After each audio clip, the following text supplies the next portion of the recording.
मोर्चात आणि राणा दाम्पत्यात नेहमीच शाब्दिक खडाजंगी होत असते। यापूर्वी बच्चू कडू हे महाविकास आघाडी सरकारमध्ये असताना त्यांना अकोला जिल्ह्याचे पालकमंत्री पद देण्यात आलं होतं। शिंदे गटात सामील होत असताना मोठ्या मंत्रिपदाची आशा बच्चू कडूंना होती, मात्र पहिल्या मंत्रिमंडळ विस्तारात त्यांना चक्क डावललं गेलं होतं। सध्या बच्चू कडू यांच्यावर रवी राणा यांच्याकडून केल्या गेलेल्या आरोपांनी चांगलेच संतापले आहेत। त्यांनी अमरावती येथील राजापेठ पोलीस स्थानकात रवी राणा यांच्या विरोधात तक्रार नोंदवली आहे। सातत्याने रवी राणा हे आमदार बच्चू कडू यांनी शिंदे गटात सामील होण्याकरता मोठी रक्कम घेतली असल्याचा आरोप करत आहे। त्यामुळे येत्या 1 नोव्हेंबरपर्यंत संपूर्ण आरोप पुराव्यानिशी सिद्ध करून दाखवावे, अन्यथा रवी राणा यांच्या विरोधात कायदेशीर कारवाई करणार असल्याचं सूतोवाच बच्चू कडू यांनी केलंय। दरम्यान या प्रकरणी लक्ष घालत रवी राणा यांनी केलेले आरोप सत्य आहेत की असत्य याबाबत मुख्यमंत्री आणि उपमुख्यमंत्री यांनी स्पष्टीकरण देण्याची विनंती निवेदनातून बच्चू कडू यांनी केली आहे। या संपूर्ण प्रकरणामुळे विविध पक्षाचे नेते बच्चू कडू यांच्याबद्दल मत व्यक्त करताना दिसत आहे।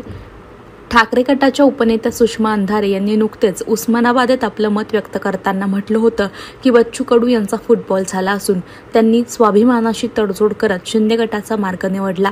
मात्र अशा टीकेमुळे त्यांची राजकारणातील आणि समाजातील पत कमी होईल।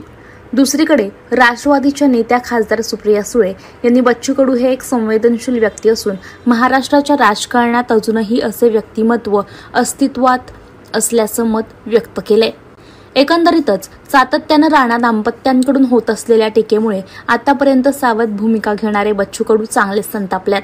महाविकास आघाडी ते शिंदे गट असा त्यांचा राजकीय प्रवास पाहता कुठलंही मोठं पद त्यांना न मिळाल्यानं ते शिंदे गटातून बाहेर पडण्याच्या भूमिकेत आहे।